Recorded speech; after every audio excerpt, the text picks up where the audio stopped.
Okay, so we're going to be showing you in this how you set up your Visual Studio to work with Entity Framework.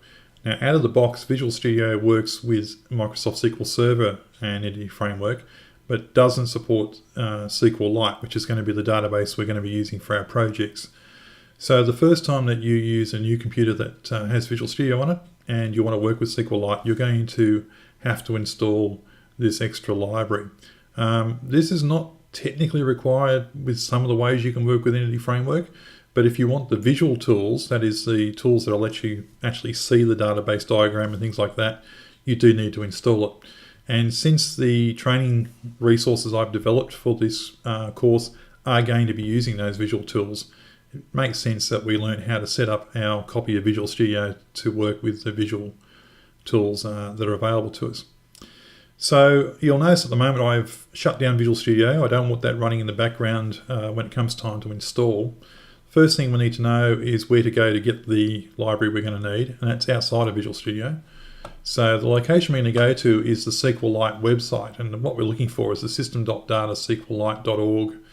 And this site has a whole bunch of downloads in a wiki. So if you want to get that web address, it will be in the description for this video. And also you could pause this video if you want as well.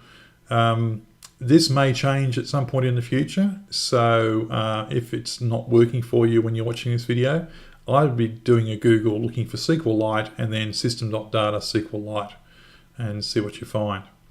Okay, so now we've got that address, we'll go to a web browser and we'll pull up the page. Okay, so this is the page that you'll see once you put in that URL. You can see there we're on the SQLite home pages here, or not home page, but the SQLite home website. And what we need to do is make sure we download the correct version of the tools for our particular version of Visual Studio. Now, the version that I'm teaching with at the moment while recording this video is Visual Studio 2015. So I'm going to go down the list here until we find a match for that. So as I go down the list here, you can see over here it's telling us that this setup package, for example, is for the design time components, which is what we want, but for Visual Studio 2008. So we don't want that. There's the 2010, 2012, 2013, bingo, here we go. Setup package for design time components for Visual Studio 2015. So this is the version that we want. This will be the library over here, but there's one other thing we need to make a note of at this point, and that is that if we install this package, our .NET framework applications that we develop will have to be version 4.6.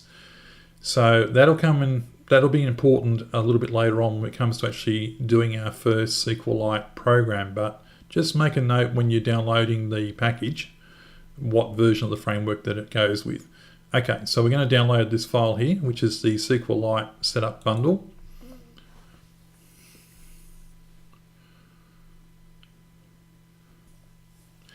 Okay, so our download's complete. Let's go and have a look at the package itself. And there it is there. It's the SQLite NetFX 46 setup bundle. Double click on it to start the installer.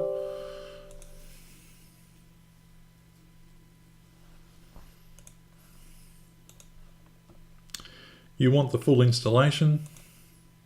Now when you get to this step here, it says what options you want to install. Please make sure that you've included the install the assemblies in the global assembly cache, and then clicked the install the designer components. When you first run this installer, I've run this before, so it's remembered my settings. But when you first run it for the first time, these will not be selected. So you need to make sure you've got the designer components selected and that it's for the version of Visual Studio that you're currently trying to work with. Click Next, click Install, and it will go ahead and install the bits and pieces that you're going to need so you can use the visual tools and visual design tools in Visual Studio to work with SQLite and Entity Framework.